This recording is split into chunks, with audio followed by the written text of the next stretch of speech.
चलो, good afternoon all of you. तो आज हमारा कितना लेक्चर है?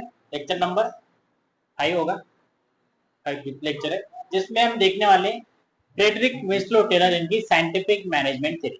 इसके पहले हमने जान लिया था हेनरी फेयल के बारे में, जिन्होंने अपनी दुनिया को दी थी मॉडर्न मैनेजमेंट थ्योरी, इसलिए उनको बोला जाता था फादर ऑफ मॉडर्न मैनेजमेंट। और उसी तरह से आज एक नई थ्योरी हम डिस्कशन करने वाले हैं, जिसका नाम है साइंटिफिक मैनेजमेंट थ्योरी। अब ये थ्योरी लाने वाले जो थिंकर थे उनका नाम था टेलर। पूरा नाम है उनका फ्रेडरिक विंस्लो टेलर। वो एक अमेरिकन पर्सन है जो स्टार्टिंग में जॉब करते समय एक मैकेनिस्ट है ना, जैसे हम मैकेनिक बोलते हैं, तो वो मैकेनिस्ट के तौर पे एक कंपनी में काम करने शुरू कर दिया था। क्या कंपनी का नाम क्या था उनका? मिडवेल स्टील वर्क्स, जो कहाँ पर है? फिलाडेल्फिया में। वहां उन्होंने काम करना शुरू कर दिया। जैसे जैसे उनको काम का एक्सपीरियंस आता गया, नए नए तरीके से वो काम को करते गए, तो उनका प्रमोशन होता गया और बाद में वो बन गए उसी कंपनी के चीफ इंजीनियर। क्या बन गए वो? स्टार्टिंग में कौन थे? मैकेनिक थे, देन एक्सपीरियंस बढ़ता गया, उनका काम करने का तरीका बढ़ता गया, जिसकी वजह से बन गए चीफ इंजीनियर। और एक पूरी तरह से जो बिजनेस, अब वो चीफ इंजीनियर मतलब उनके हाथ में पूरा बिजनेस आ गया, किस तरह से बिजनेस को मैनेज करना है, किस तरह से सारी चीजों को देखभाल करना है, तो उनके तरफ आ गया। तो इसी तरह से एक नए नए एक्सपीरियंस करने के बाद, एक ऑब्जर्वेशन करने के बाद, उन्होंने एक थ्योरी दुनिया के सामने लाई, जिस थ्योरी का नाम था साइंटिफिक मैनेजमेंट थ्योरी। समझ में आ रहा है? अब ये उन्होंने खुद से स्टडी किया किस तरह से मैनेजमेंट होता जाता है, किस तरह से नई नई चीजें आपको करना चाहिए होती है, और तब जाके पूरी दुनिया के सामने आई। समझ में आ रहा है?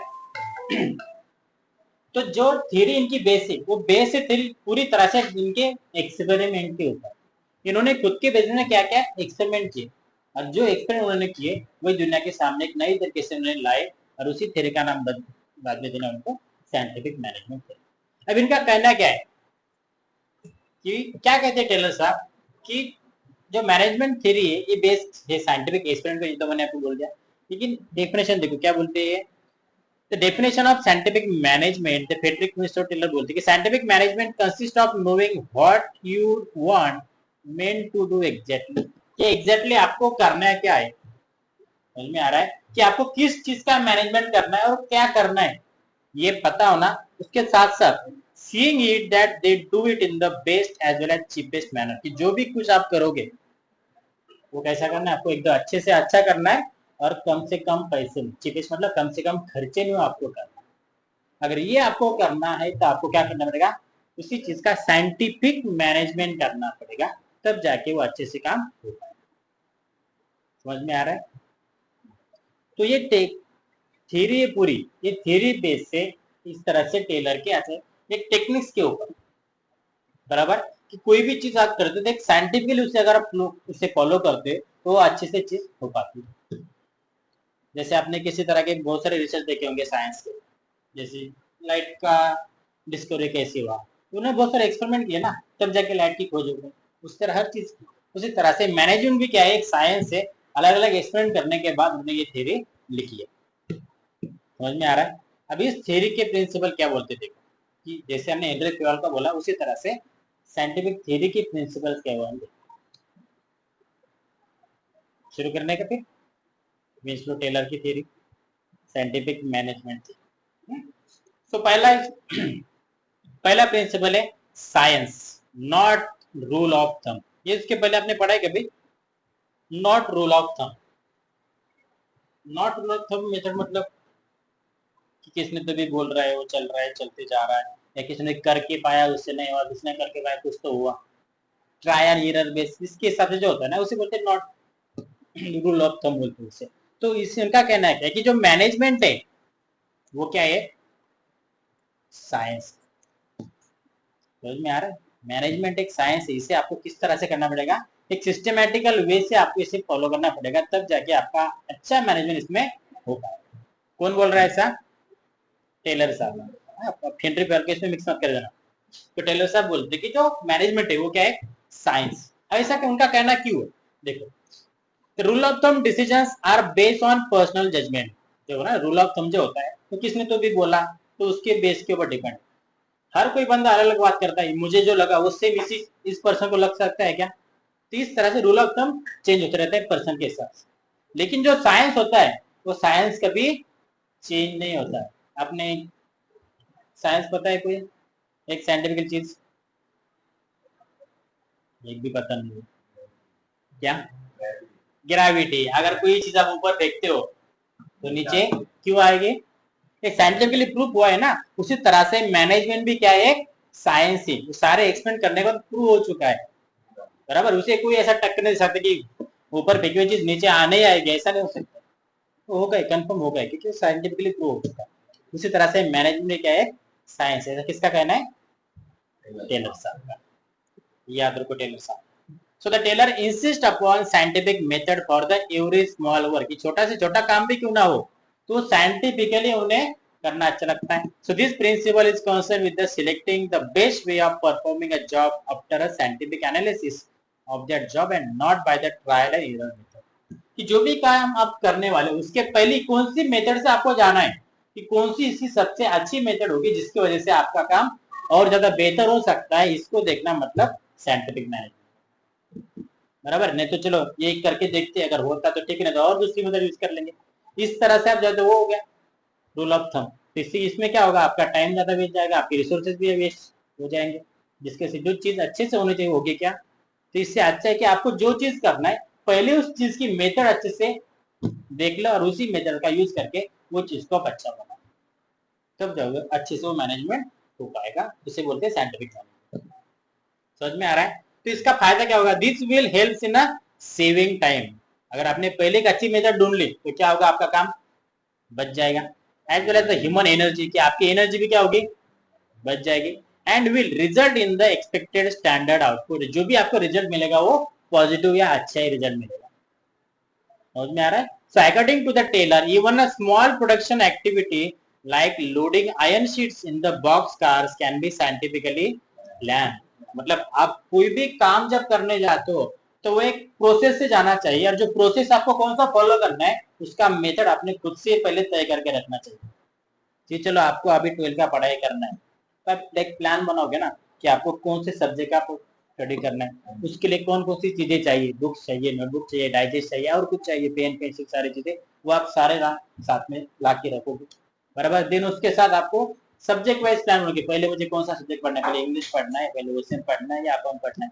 फिर इस प्लान तरीके से आप क्या करोगे? काम की शुरुआत करोगे। क्या ऐसे क्या डायलॉग की मार्केट में गए, जो बुक मिला वो लेके आकर पढ़ाई करने बैठ गए, इससे पढ़ाई अच्छी होगी या प्लान तरीके से करने का अच्छी होगी? तो प्लान करना मतलब है इसका साइंटिफिक मैनेजमेंट करना। ये किसका कहना है? समझ में आ रहा है? अगर आप हर चीज को इसी तरह से साइंटिफिकली अच्छे से मैनेज करके उसका स्टडी करके उसके बाद उसको शुरू करते तो आपको आने वाला जो रिजल्ट है वो और अच्छा मिलेगा। सही है बात? वही कहना है टेलर साहब का। इसलिए उनका कहना है क्या है? Management is a science not a rule of. ये हो गया पहला प्रिंसिपल। हो सकता है हर बिजनेस के लागू होगा कि चलो मान लो आपका बिजनेस है, चाय की टपरी आपने शुरू करना है, अभी शुरू की है क्या? तो आपका काम है चाय की टपरी शुरू करना। तो अब क्या क्या देखोगे कि आपको कौन सी जगह शुरू करना है, ये पहले देखोगे कि कौन सा लोकेशन आपको सिलेक्ट करना चाहिए। हॉस्पिटल के पास है, किसी चौक के पास है, या किसी मार्केट में है, या किसी के घर के पास है, वो देखोगे ना कि जहाँ आपका बिजनेस अच्छे से रन हो सकता है, शुरू हो सकता है, ज्यादा से ज्यादा प्रॉफिट आप कमा सकते हो। इस तरह का लोकेशन आप ढूंढोगे। आपने लोकेशन ढूंढ लिया, लेकिन उसके बाद किस तरह से कस्टमर का अट्रैक्ट करोगे? चाय का दाम कम करके, चाय की क्वालिटी अच्छा दोगे, है ना। जो कैफे होते हैं, ज्यादातर कैफे आपने देखो कि कॉलेज के बाद ज्यादा होते हैं, क्यों? कि आपने सारे, आप जैसे हमारे जैसे जो बच्चे होते हैं, हम तो बच्चे नहीं, लेकिन वो क्या एक अट्रैक्शन होता है कि चलो कैफे में जाएंगे, कॉफी पियेंगे। तो इसी तरह से हर लोकेशन के हिसाब से आपको तय करना पड़ेगा कि आपको आपकी चाय की टपरी कहाँ शुरू करनी। तो ये सारी चीज आप प्लान कर रहे हो ना कि डायरेक्टली उठ के घर से निकल के आ गया और आपने चाय की टपरी डाल दी, जहाँ लोकेशन मिला हुआ शुरू कर दिया, ऐसा होगा तो क्या होगा? बिजनेस अच्छे से हो पाएगा? तो वही कहना है टेलर साहब का कि जो भी कुछ चीज आप करने जाओगे उसका पहले साइंटिफिकली स्टडी कर दो, उसकी एक मेथड बना लो, उसी मेथड के बाद में इसे फॉलो करो, तब जाके उसका अच्छा बेनिफिट आपको मिल पाएगा। So management is a science. Systematical way से आप जा रहे हो, इसलिए इसे क्या बोला जा रहा है? साइंस। समझ गया पहला?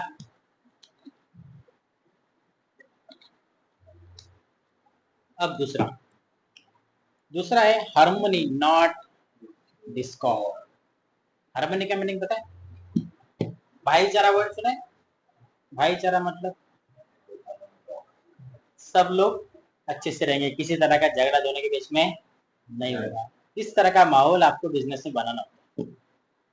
जब हमने देखा इसके पहले वही सेम करना हेनरी क्रॉल का भी था कि इक्विटी है ना, इक्वलिटी होनी चाहिए। So according to this principle, there should be harmony between the employee and management.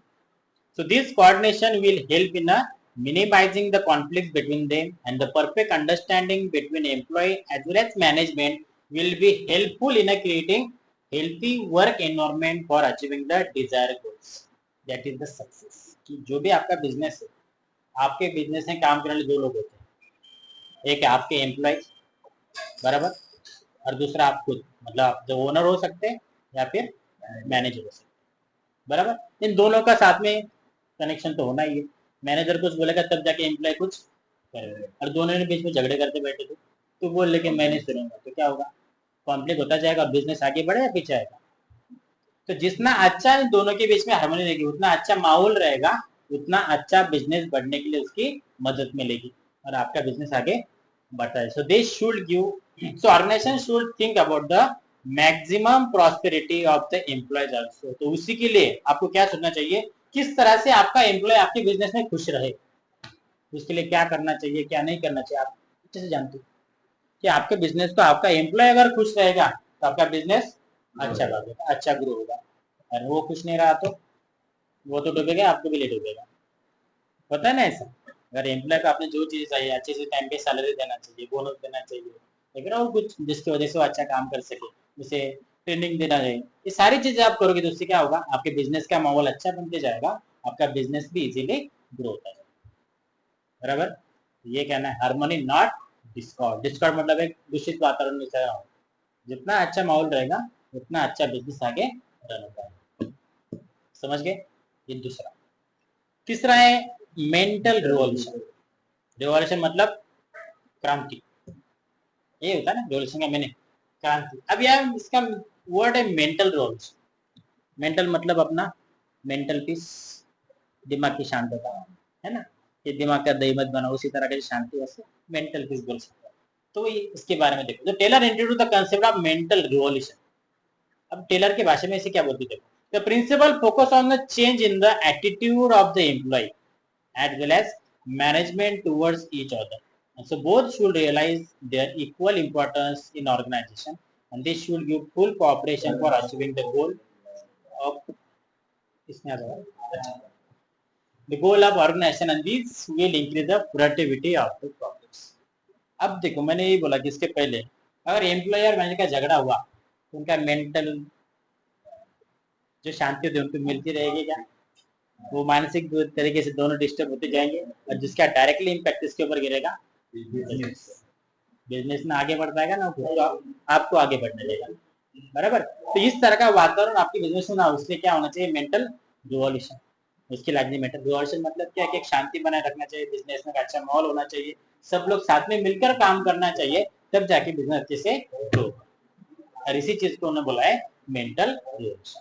जैसे कॉपरेशन, एम्प्लॉय का मैनेजर का दोनों का अच्छे से कॉपरेशन जब होगा, दोनों एक दूसरे के साथ मिलकर जब काम करेंगे तभी जाके बिजनेस अच्छे से आगे बढ़ पाएगा।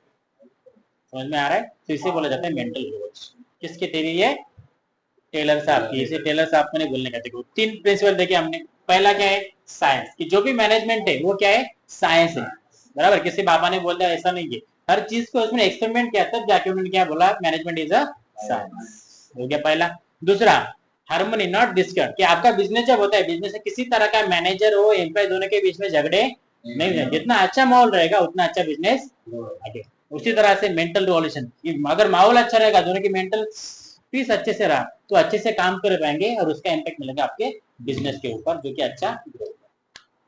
समझ गए तीनों तुषार। अब आगे चौथा, that's a cooperation not individualism. कि जो बिजनेस होता है तो एक इंसान का होता है, कि एक इंसान उसे चला सकता है क्या, उसके साथ काम करने अलग अलग जो लोग होते हैं, इन सबको साथ जब मिलके वो काम करते तब जाके आपका बिजनेस आगे बढ़ता है। उसी के बारे में ये बोलता है आपको प्रिंसिपल। क्या कहना है इनका, so this principle emphasizes on mutual cooperation between the workforce, that is employee and the management. अब देखो जी, हमने तीनों भी प्रिंसिपल देखी, इसमें जो टेलर साहब ने बेसिकली किसके ऊपर फोकस किया है, employee as well as manager होता है उन दोनों के रिलेशन के ऊपर।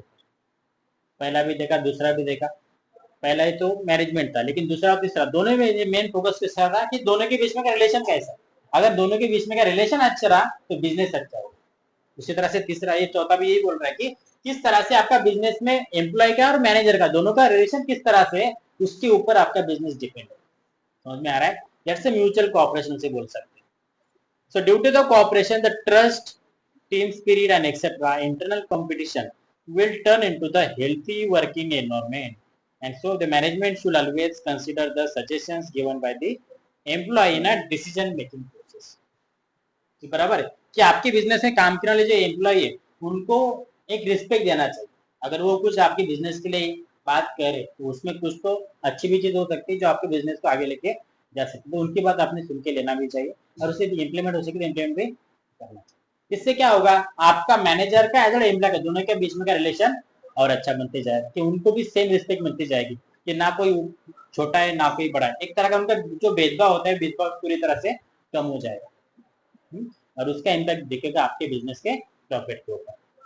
So the employee should treated as a integral part of the organisation. कि जो आपका एम्प्लॉय है वो नौकर जैसा नहीं है, वो आपके बिजनेस का एक इम्पोर्टेंट पार्ट है। बराबर है? अगर नौकर जैसा आप उसे ट्रीटमेंट दोगे वो काम करेगा क्या, बोलेगा मुझे बहुत सारे काम मिलेंगे, तो हमारे काम को बिजनेस क्लास मार के वो दूसरा करने चला जाएगा। बराबर? तो जो भी आपका एम्प्लॉय उसे किसी तरह का उसे डिसरिस्पेक्ट हो सके, है ना, उसे बुरा लगे इस तरह का उसके साथ बिहेवियर आपको नहीं करना है। एक अच्छा रिस्पेक्टफुल उसके साथ रहकर आपको बिजनेस को आगे बढ़ाना है। समझ में आ रहा है? तो उसे बोलते हैं कोऑपरेशन। जितना अच्छा आप एम्प्लॉय के साथ बिहेवियर रखोगे वो भी उतना अच्छे से आपके बिजनेस में काम करेगा। अगर आप अच्छे से बुरा बर्ताव करोगे तो काम करने वाला है क्या, वो भी छोड़ के चला जाएगा, मुझे नहीं काम करने का, वो काम है मेरे लिए। ये होता है ना। So at the same time, the employees should resist themselves from the going on strikes and making unnecessary demands from the management. So they should treat each other as the two pillars of the organization. कि आपका business है, आपका employ जितना important है उतने same तरीके से आप इम्पोर्टेंट हो, दोनों एज एक इक्वल लेवल पे। आपने अगर बोला मैं ज्यादा इंपॉर्टेंट हूँ तू नहीं है, वो निकल गया तो आपका बिजनेस चल पा गया। जितना अगर आपके बिजनेस की जो एम्प्लॉय उनको आपने अच्छे से हैप्पी रखा तो ना वो कभी स्ट्राइक करेंगे ना अलग चीजों की डिमांड रखेंगे। होता है ना बहुत बार कि अगर आपकी जो एम्प्लॉय यूनियन होती है, अगर उनकी जो मांगे पूरी नहीं की हमारी मांगे पूरी करने का आंदोलन करना शुरू कर देते, स्ट्राइक शुरू हो जाती है, पूरी तरह से काम बंद कर देते। एक दिन भी आपका काम बंद रहा तो नुकसान किसको मिलेगा, इसका नुकसान पूरी तरह से बिजनेस को होगा, जो आपके लिए अच्छा नहीं होगा। इसलिए आपका और आपके एम्प्लॉय के साथ का जितना भी बिहेवियर हो अच्छा होना चाहिए और जिसका डायरेक्टली इम्पैक्ट उसको मिलेगा फिर आपको जैसे उसे बोलेंगे हम कोऑपरेशन। समझ गए? ये हो गया फोर्थ वाला। देन फिफ्थ है division of responsibility. So the proper division of work should always be accompanied with the division of responsibilities between the manager and the employee. Yes, जो मैनेजर का काम है वो उसने करना चाहिए, जो एम्प्लॉय का काम है वो दोनों का। अगर बराबर सब में काम बांट जाए, सबको अपना काम पता है कि क्या करना है क्या नहीं करना है, तो उसी काम को अपने रिस्पॉन्सिबल तरीके से पूरा करना चाहिए। बराबर? अगर मैनेजर ने जो काम उसने अच्छे से किया तो एम्प्लॉय ने भी करना चाहिए। बराबर? मैनेजर काम कर रहा है एम्प्लॉय कुछ नहीं कर रहा है तो बिजनेस आगे बढ़ेगा। एम्प्लॉय तो कर रहा है लेकिन मैनेजर नहीं कर रहा है, दोनों अच्छे से काम करें तब जाके उसका इम्पैक्ट मिलेगा बिजनेस को और बिजनेस आगे बढ़ेगा। So the major planning is done. अब मैनेजर का काम क्या होता है कि बिजनेस को आगे बढ़ाने के लिए क्या क्या करना है उसकी प्लानिंग करना। बराबर है? और वो प्लानिंग करने के बाद वो इम्प्लीमेंटेशन किससे मदद से उसे करना है, एम्प्लॉय की। जैसे मैं मैनेजर हूँ, मैंने प्लान बनाया कि मुझे आने वाले 1 महीने में अपने बिजनेस को यहाँ से लेकर यहाँ तक इस लेवल ऊपर लेके जाना है, तो मुझे क्या करना चाहिए। लेकिन वो जो प्लान मैंने बनाया वो अकेला मैं पूरा कर सकता हूँ क्या, प्लान को मैं फॉलो कर सकता हूँ क्या, तो मुझे उसके लिए क्या चाहिए, अब मेरे एम्प्लॉय को एम्प्लॉय का साथ चाहिए, तब जाके वो प्लान अच्छे से पूरा होगा। समझ के? वही आपकी बिजनेस के लिए इम्पोर्टेंट है।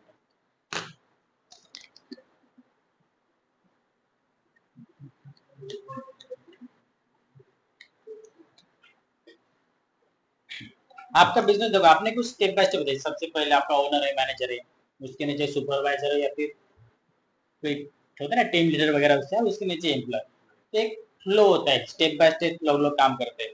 बराबर। मैनेजर ने काम अच्छे किया तो उसके नीचे काम कर, लोग भी अच्छा काम कर, मैनेजर ही काम नहीं करते, एम्प्लॉय क्या बोलेंगे, वो भी काम नहीं करता, हम भी क्यों करेंगे, ऐसा होता है ना। तो आपके साथ भी देखा होगा, आपने अगर कोई टीम में काम कर रहे हैं, किसी का सबने अच्छे से काम बांट के लिया और काम किया तो सब लोग काम करेंगे, किसी एक ने भी नहीं किया था, वो भी नहीं करा तो मैं भी क्यों करूं, ऐसा होता है ना। इस तरह का माहौल आपके बिजनेस में तैयार ना हो, इसकी वजह से आपको अच्छे से सबको काम डिवाइड करके उसमें एक रिस्पॉन्सिबली उसको पूरा करना होता है। सो द सो रिपोर्टिंग, आपको पता है कि बिजनेस में अलग अलग तरह के स्टेजेस भी होते हैं, डिपार्टमेंट होते हैं। डिपार्टमेंट मतलब अलग अलग, जैसे एक होता है सेल्स वाला जो सेल्स का काम देखेगा, दूसरा विभाग, बरोबर, डिपार्टमेंट मतलब अलग अलग पार्ट्स बिजनेस के समझ सकते हैं। एक है सेल्स का, जो आफ्टर कि किस तरह से सेल करना है आपकी चीजों का, सेल्स के पहले का प्रोडक्शन का, कितना प्रोडक्शन आपको करना है, बराबर। प्रोडक्शन के पहले कि किस चीज का प्रोडक्शन करना है आपको, उसके लिए जो बेसिक या फिर कच्चा माल जो लगता है, रॉ मटेरियल लगता है, वो लाने के लिए सोर्सिंग मैनेजर उसे बोला जाता है, कहाँ से वो आ रहा है। ये अलग डिपार्टमेंट जब साथ में मिलेंगे काम करेंगे तब जाके पूरा बिजनेस आगे बढ़ेगा, बराबर। कि चलो कि सेल्स डिपार्टमेंट अच्छा काम कर रहे हैं, लेकिन अगर आपको सेल करना है तो उसके लिए आपके साथ पास कुछ माल भी होना चाहिए जिससे आप बेच सके। और जो प्रोडक्शन डिपार्टमेंट माल तैयार किया ही नहीं तो क्या बेचेगा। तो सारे डिपार्टमेंट को साथ में मिलकर कोऑपरेटिवली सबको आगे लेके जाना है, तो उसके लिए सबको काम अच्छे से करना पड़ेगा। So that is as well as the reporting, देखा आपने रिपोर्टिंग पता है क्या, तो reporting is done as per the instruction given by their supervisor. कि चलो मैं एम्प्लॉय हूँ, मेरे ऊपर का बॉस कौन होगा, मेरा सुपरवाइजर, सुपरवाइजर का बॉस कौन होगा। अब मैंने जो काम किया तो उसका रिपोर्ट मैं किसको करूंगा, सुपरवाइजर को, और सुपरवाइजर किसको रिपोर्टिंग करेगा, तो स्टेप बाय स्टेप काम। तो इस तरह से जो काम का डिवीजन करने के बाद उसे अपने हिसाब से हर किसी को रिस्पॉन्सिबली उसे पूरा करना होता है। इसका मेन इंपैक्ट क्या होगा, so it helps for the performance of the managers as well as employee, जिसकी वजह से आपका मैनेजर का परफॉर्मेंस भी बढ़ेगा और एम्प्लॉय का बढ़ेगा। डायरेक्टली फायदा किसका होगा, बिजनेस, और बिजनेस भी ग्रो होगा। समझ गए। और 6 वाला है development of employer and employees for greater efficiency and maximum prosperity. चलो आपके बिजनेस में जो भी एम्प्लॉय है वो और अच्छे से काम किस तरह से कर सकते हैं, उसके लिए क्या करना चाहिए, क्या कर सकते हैं। कि चलो आपके अगर किसी नए एम्प्लॉय को हायर करते हो, किसी को रिक्रूट करते हो, तो आपके बिजनेस में अच्छा काम कर सके इसके लिए क्या करते हैं, डेवलपमेंट, किस तरह से डेवलपमेंट करेंगे उसके से वो भी कर सकते हैं, नई नई टेक्नोलॉजी को ला सकते हैं। देन और मैन पावर होगा तो उसको क्या देना पड़ेगा, आपको ट्रेनिंग देना पड़ेगा, बराबर। एक अच्छा ट्रेनिंग देकर आप उसे आपके काम के लिए रेडी कर सकते, तो वही है। So the best performance of an any organisation always depends on the skills as well as capabilities of its employee to the great extent. कि आपके बिजनेस अगर आपको बढ़ाना है तो बिजनेस बढ़ाने के लिए आपके बिजनेस में जो भी काम करने वाले एम्प्लॉय उनके पास अच्छा स्किल होना चाहिए, अच्छी कैपेसिटी होनी चाहिए, किस तरह से वो काम कर सकते हैं, बराबर। अगर कोई सेल्स का बंदा है तो अगर उसे चीजों का सेल करना है, चीजों को बेचना है, तो उसे सेल स्किल आना चाहिए ना, किस तरह से चीजों को बेच सकता है, उसका स्किल उसके पास जब होगा तब जाके वो चीज को बेच पाएगा, बराबर। तो वही, so that the providing training and development programmes to the employee whether required, कि जब जब जरूरत है तब तब आपने आपके एम्प्लॉय को इस तरह का ट्रेनिंग देना चाहिए।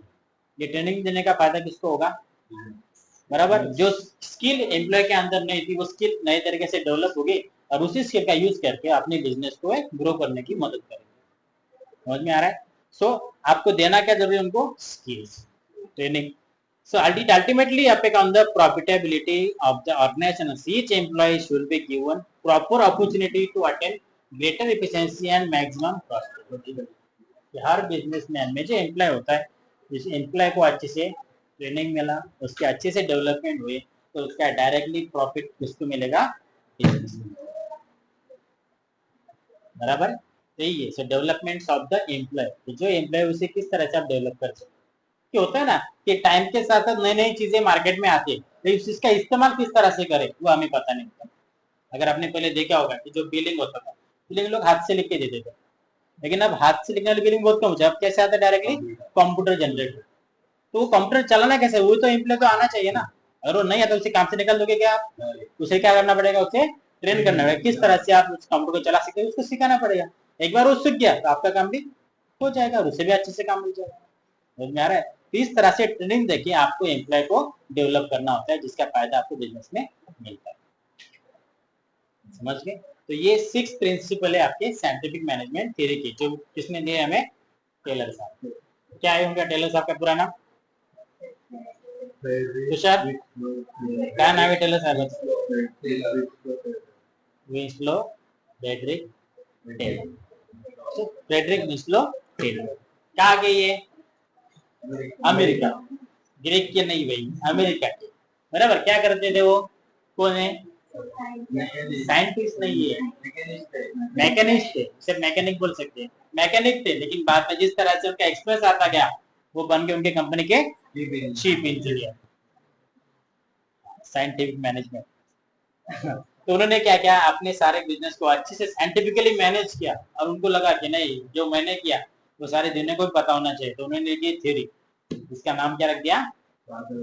Scientific management theory. यही है, इसीलिए उनको बोला जाता है साइंटिफिक मैनेजर या फादर ऑफ साइंटिफिक मैनेजर। और सेम इसी तरह से हेनरी पे क्या बोलते थे हम? फादर ऑफ मॉडर्न मैनेजमेंट, क्योंकि हमने इन्होंने लिखी है मॉडर्न मैनेजमेंट।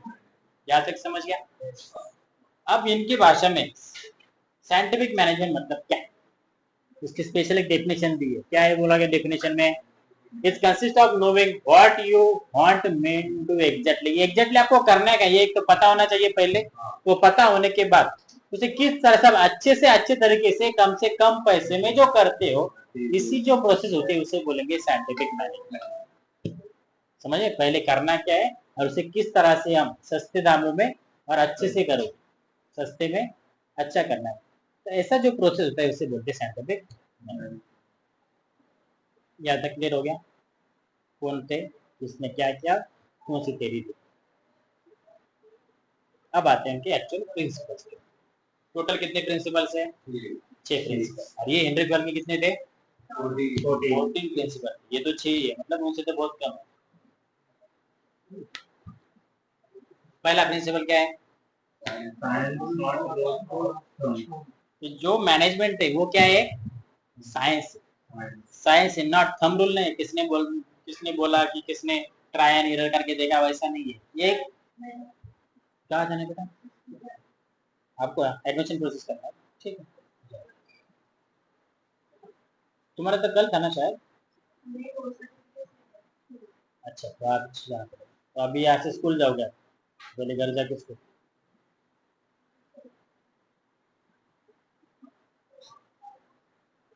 ठीक। तो देखो पहले क्या है? साइंस मतलब अच्छा मैनेजमेंट क्या है? साइंस है, not the rule of thumb. कि जो मैनेजमेंट होता है साइंटिफिकली आपको स्टेप बाय स्टेप चीजों को फॉलो करना पड़ता है, तब जाके अच्छे से आप मैनेजमेंट कर पाते हो। या साइंस। दूसरा, हार्मनी नॉट डिस्कॉर्ड। कि जो भी आपका एम्प्लॉय मैनेजर का रिलेशन होना चाहिए वो एक अच्छा होना चाहिए, पॉजिटिव होना चाहिए। जितना अच्छा रिलेशन रहेगा उनका अच्छा बिजनेस बढ़ेगा। और दोनों के बीच में झगड़े होते रहेंगे, कॉन्फ्लिक्ट होता रहेगा, तो बिजनेस भी या डूबता जाएगा। तीसरा, मेंटल रिवॉल्यूशन। तो बराबर कि अगर एम्प्लॉय मैनेजर ने झगड़े नहीं किए तो उनका दिमाग भी शांत रहेगा, वो अच्छे से काम कर पाएंगे। और झगड़े करके जाएंगे तो दिमाग का बदय हो जाएगा, किसी कोई काम नहीं करेगा, बिजनेस भी तो वैसे तरीके से रुक जाएगा। तो वो ये अच्छा एक मेंटल पीस सबको मिलना चाहिए, जिसके से अच्छा काम कर पाएंगे। देन फोर्थ है कॉपरेशन नॉट इंडिविजुअलिज्म। कि जो बिजनेस है कोई एक बंदा चला देगा सारी चीजें, एक बंदा कर सकता है क्या? आपको किसी ना किसी की हेल्प लेना ही पड़ता है। तो मैनेजर को किस लेनी पड़ेगी? एम्प्लॉय को, एम्प्लॉय को मैनेजर को। तो एक दूसरे का कॉपरेशन करके आपको बिजनेस को आगे लेके जाना होता है, इसको बढ़ाना होता है, तब जाके आपका बिजनेस अच्छे से ग्रो होगा। और दोनों में झगड़े करते रहेंगे, किसी एक दूसरे का साथ नहीं दोगे, तो बिजनेस भी आपका इसी तरह से नीचे होते हुए एक दिन डूब जाए। देन फिफ्थ वाला है डिवीजन ऑफ रिस्पॉन्सिबिलिटी। कि हर किसी का एक काम होता है, वो आप जिम्मेदारी से अच्छे से रिस्पॉन्सिबल उसे काम करना है। बराबर है? जो वहीं से बोला कि मैनेजर किसको रिपोर्टिंग करेगा? ओनर हो सकता है, सीईओ हो सकता है, डायरेक्टर हो सकता है, उसको करेगा। एम्प्लॉय किसको करेगा? मैनेजर को करेगा, सुपरवाइजर को करेगा। इस तरह से हर किसी ने अपना रिस्पॉन्सिबली काम करना चाहिए। And then last, development of the employee as well as employees for the greater efficiency and maximum prosperity। अगर आपको आपका बिजनेस कंटिन्यू चलते रहना है, अच्छे से ग्रोथ आपको लगता है कि होनी चाहिए, तो उसके लिए टाइम के साथ साथ जो भी चेंजेस होंगे उन चेंजेस को लाने के लिए आपको एम्प्लॉय को क्या देना पड़ेगा? ट्रेनिंग। जितना अच्छा ट्रेनिंग दोगे उतना अच्छे से वो काम करेगा और अपने बिजनेस का। तो ये थे आपके टेलर साहब के 6 प्रिंसिपल्स, समझ गए।